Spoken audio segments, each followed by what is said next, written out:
Hello everyone, welcome back to my channel. तो friends, आज मैं आप लोगों के लिए लेके आई हूँ बहुत ही useful kitchen cooking clean tips जो आपकी डेली लाइफ को बना देगी और भी आसान। और अगर आप मेरे चैनल पे पहली बार आए हो तो फ्रेंड्स प्लीज़ चैनल को लाइक एंड शेयर सब्सक्राइब करना बिल्कुल ना भूलें। चलिए फिर देख लेते हैं आज की बहुत ही यूज़फुल, बहुत ही काम आने वाली किचन टिप्स। तो यहाँ पे मैं सबसे पहले आप लोगों के साथ शेयर कर रही हूँ दूध की भगोनी को लेकर। हम लोग दूध की भगोनी में अक्सर दूध औटाते हैं तो नीचे इस तरीके से दूध जमने लगता है, साइडों में जमने लगता है। तो ये ना जमे, इसके लिए मैं आपको बहुत ही अच्छी टिप्स बता रही हूँ। सबसे पहले हमारे इसको किस तरीके से हमें यूज़ लेना चाहिए अगर ये जम जाता है, बच जाता है। तो उसके लिए मैंने यहाँ पे एक नाइफ़ लिया है और नाइफ़ की सहायता से पहले मैं सारी जो मलाई है और जो नीचे जमा हुआ दूध है उसको छुड़ा लेती हूँ। तो इस तरीके से मैंने सारे दूध की मलाई और जमा हुआ दूध को निकाल लिया है। तो यहाँ पे मैं इसको निकाल लेती हूँ। तो आप भी इसके लिए क्या करिए कि सबसे पहले इसको निकाल लीजिए और फिर उसके बाद में आपको एक स्पून की सहायता से पूरी मलाई को निकाल लेना है। और फिर इसमें आपको डाल देना है आटा। तो ये जो हम आटे की जिसकी हम रोटी बनाते हैं वही वाला सादा आटा लिया है और मैंने एक कटोरी उसमें आटा डाल दिया और अब इसे अच्छे से हम साफ़ कर लेंगे। तो आटे को इसमें बहुत ही अच्छे से मिक्स कर देंगे और उसके बाद में हम इस आटे को रोटी बनाने में काम ले लेंगे। और जब इसको रोटी बनाने में काम लेंगे तो इसकी रोटी इतनी स्वादिष्ट और सॉफ्ट बनेंगी कि आपका बार बार ऐसे ही बनाने का मन करेगा। लेकिन अगर हमारी भगोनी में दूध ना जमे तो उसके लिए हमें क्या करना चाहिए तो वो भी मैं आपको बता देती हूँ। तो इस तरीके से आप दूध की जो मलाई है उसको बिल्कुल ख़राब ना होने दें। आपकी भगोनी भी एकदम क्लीन हो गई, इसको धोने में भी आपका साबुन बहुत कम लगेगा।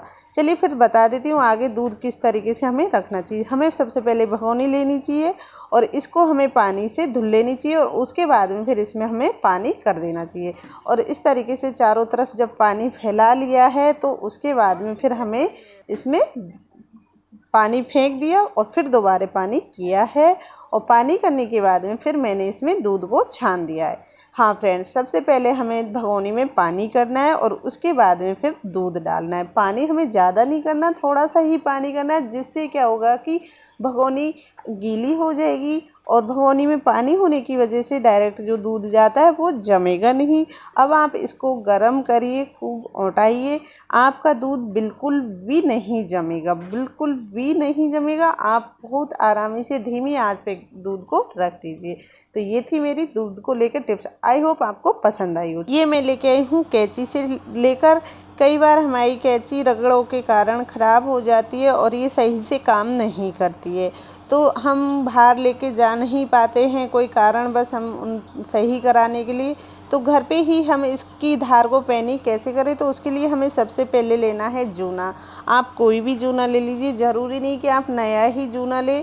स्टील वाला जूना है, इसको आप इसमें इस तरीके से चलाना है, काटना नहीं है, बस इस तरीके से ख़राब जूना हो उसको लीजिए और उसमें बार बार कुछ थोड़ी देर के लिए इस तरीके से आप कैंची को चलाइए। इससे क्या होगा कि आपकी जो कैंची की धार है वो तेज़ हो जाएगी और जब भी आप इसे कागज़ या अखबार वगैरह कुछ भी कटिंग करोगे तो ये बहुत ही आसानी से कट करने लगेगी। तो इस तरीके से हमने कैंची को बार बार इसमें चलाया है और उसी के कारण हमारी जो कैंची की धार है और भी तेज़ होने लगेगी। तो आप भी एक बार इसको ट्राई करिएगा और देखिएगा कि आपकी कैंची इस तरीके से काम करती है कि नहीं। तो यहाँ पे मैंने कैंची की धार को इसी तरीके से तेज़ किया है। मैं हमेशा इसी तरीके से यूज़ में लेती हूँ, जब भी मेरी कैंची ख़राब होती है तो इस तरीके से मैं यूज़ में लेती हूँ। तो चलिए फिर देख लेते हैं अगली वाली टिप्स। यहाँ पे मैंने लिया है चॉपर। चॉपर के जो ढक्कन है उनकी रस्सियाँ हैं अक्सर ख़राब होने लगती है, अटकने लगती है। हम बार बार ट्राई करते हैं, सही से खिंच नहीं पाती है और ये बीच बीच में अटकने लगती है, क्योंकि जब भी हम चॉपर को धुलते हैं तो उसी के कारण ये रस्सी इसमें धीरे धीरे गीली होती है, फिर टाइट होने लगती है और ये धीरे धीरे ख़राब होने लगती है।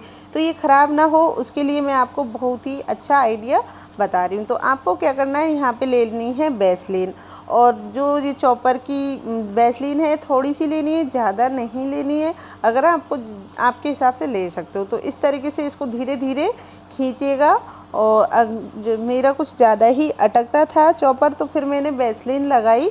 तो वैसलीन इस तरीके से आपको इसकी डोर पे हल्का हल्का इसको धीरे धीरे अंदर जाने देना है और वैसलीन लगाते रहना है। तो इस तरीके से आप इस पे वैसलीन लगाते जाइए और चॉपर की रस्सी को अंदर जाने दीजिए, जिससे कि अब इस पे इसको कुछ देर के लिए यूं ही छोड़ दीजिएगा। दोनों बार इस तरीके से इस पे अच्छे से रस्सी पे वैसलीन लगा दीजिए। तो यहाँ पे मैंने इस पे रस्सी पे वैसलीन लगा दी है और कुछ देर के लिए इसको छोड़ दिया है, और फिर 2 से 3 मिनट बाद में मैंने इसकी रस्सी को फिर से खींचा है। तो इसकी रस्सी को खींचने से अब ये अच्छे से काम करने लगेगी। तो ये देखिए, वैसलीन लगाने के बाद में फिर आपका चॉपर बिल्कुल भी नहीं अटकेगा। इस तरीके से आप चॉपर पर वैसलीन लगाइए, जिससे कि आपकी चॉपर की रस्सी बिल्कुल ना फंसने वाली है और ना ही ख़राब होगा, और आपका चॉपर काफ़ी टाइम तक अच्छे से काम आएगा और बहुत अच्छे से चलेगा। ये जल्दी से ख़राब नहीं होगा, बार बार आपको चॉपर लाना नहीं पड़ेगा। तो ये थी चॉपर को लेकर। तो आपको मेरी टिप पसंद आई हो तो कमेंट करके ज़रूर बताइए। चलिए फिर देख लेते हैं अगली वाली टिप्स। कई बार हम क्या होता है, हमें सफ़र में जाना होता है और हम दूध ढेर सारा हमारे घर में बच जाता है। तो इसको सेफ रखने के लिए मैं आपको बहुत ही अच्छा आइडिया बता रही हूँ। सबसे पहले आप दूध को गर्म करिए, गर्म करके इस तरीके से ठंडा कर लीजिए, और ठंडा जब आपका दूध हो जाए तो आपको क्या करना है कि इसमें आपको 1 चुटकी भर इसमें डालना है खाने वाला सोडा, यानी कि मीठा सोडा। 1 चुटकी आप इसमें मीठा सोडा डाल दीजिए और इसको अच्छे से मिक्स कर दीजिए और आप इसको फ्रीज में लगा दीजिए। ये आपके 1 वीक तक ख़राब नहीं होगा। आप 3 से 4 दिन में अगर कहीं से वापस आओगे तो आपको आपका दूध एकदम ताज़ा फ्रेश यूं ही मिलने वाला है, बिल्कुल भी ख़राब नहीं होगा। ये टिप मैंने अपनाई है, तो आपको मैंने आप लोगों के साथ में शेयर कर रही हूँ। जब भी आप कहीं बाहर जा रहे हो और कोई कारणवश दूध बच जाता है तो उसको आप पहले गर्म करिए, फिर ठंडा करके उसमें 1 चुटकी बेकिंग पाउडर डाल दीजिए और ये फिर इसको रख दीजिए। तो ये थी मेरी टिप्स। अगली वाली टिप है तवे को लेकर। कई बार हमारा तवा इतना गंदा हो जाता है कि हम इसे साफ़ भी नहीं कर पाते, बहुत सारे काम होते। तो इसके लिए मैं आपको बहुत ही अच्छा आइडिया बता रही हूँ।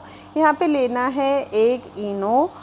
इनो सबके घर में होती है। अगर आपको इनो नहीं लेना है तो आप सादा भी इसको बहुत अच्छे से धुल सकते हो, लेकिन इस टिप में मैंने आपको इनो से बता रही हूँ। अगली वाली जब मैं टिप डालूँगी तो आपको बिना इनो के, बिना कोई ही भी सामान डाले आप तवे को इतना अच्छा क्लीन कर सकते हो कि बहुत ही ज़्यादा अच्छे से। तो यहाँ पे मैंने 1 इनो ले ली है और ऊपर से मैंने ले लिया है 1 लेमन की कुछ बूंदें इसके ऊपर डाल दी है, और 1 से 2 मिनट में ये एकदम सही हो जाएगी। तो अभी इसको कुछ देर के लिए हमने छोड़ दिया है, और 2 से 3 मिनट के लिए, और वैसे ही स्क्रबर लिया है और इससे हल्के हल्के हाथों से ज़रा सा इसको रब कर देंगे। 1 से 2 मिनट के लिए इसको रब करना है और देखिएगा कि ये बहुत ही अच्छे से साफ़ हो जाएगा। मैंने इसमें कुछ भी नहीं किया, सिर्फ इनो और लेमन इस पर लगाया है और जो जूना है उससे रगड़ दिया है। तो अब मैं इसको आपको धुल के दिखा देती हूँ। तो यहाँ पे मैंने इसको धुल लिया है और अब आप देख सकते हो तवा एकदम क्लीन साफ़ हो गया है। तो ये थी तवा को लेकर। 2 से 3 मिनट में आपका तवा एकदम क्लीन साफ़ हो जाएगा। और अगर आप का समय आप बचाना चाहते हो तो इसको आप अपना सकते हो और ये बहुत ही काम आने वाली टिप्स है। चलिए फिर देख लेते हैं अगली वाली टिप्स चने को लेकर। तो यहाँ पे हमारे घर में किचन में चने होते हैं और इनमें ज़्यादातर घुन या जीव लगने का डर रहता है, तो उसके लिए मैं आपको बहुत ही अच्छा टिप्स बता रही हूँ। कोई भी आप ऑयल ले सकती हो XYZ जो किचन में आप यूज़ लेती हो, और उसको आप आपकी हाथों की हथेलियों में डालिए और फिर हाथों की हथेलियों में डालने के बाद में फिर दोनों हाथों में अच्छे से लगाइए और सारे चनों के ऊपर मिक्स कर दीजिए। वैसे इस तरीके से चने बहुत सारे लोग यूज में लेते हैं। गर्मियों में तो वैसे भिगो के सब लोग खाते हैं, तो हम कई बार बहुत सारे चने ले आते हैं, तो उन पर आप इस तरीके से भी यूज कर रख सकते हैं। ये बिल्कुल भी महीनों तक, 2 महीनों तक, साल भर तक ख़राब नहीं होंगे और आप इन्हें कोई भी कंटेनर में भर कर रख दीजिए। ये बिल्कुल भी ख़राब नहीं होंगे, ना इनमें जो ऑयल की महक है, ऑयल है, उसकी वजह से जो कीड़े घुन नहीं लगेंगे। तो ये थी चने को लेकर मेरी टिप्स। आप इसे कोई भी कंटेनर में भरकर रख सकते हो, महीनों तक ये बिल्कुल भी ख़राब नहीं होंगे। चलिए फिर देख लेते हैं अगली वाली टिप्स। यहाँ पे सॉक्स को लेके मैं कोई भी सॉक्स ले लीजिए आप पुराना, जैसे आपके पास, मेरे पास बहुत पुराना सॉक्स था तो मैंने ये वाला सॉक्स यूज़ में लिया है। तो यहाँ पे मैंने लिया है पुराना वाला सॉक्स जो बिल्कुल भी काम में नहीं लेती हूँ मैं, इसको फेंकने ही वाली, तो मैंने सोचा ज़रा इसका यूज़ ही ले लेते हैं।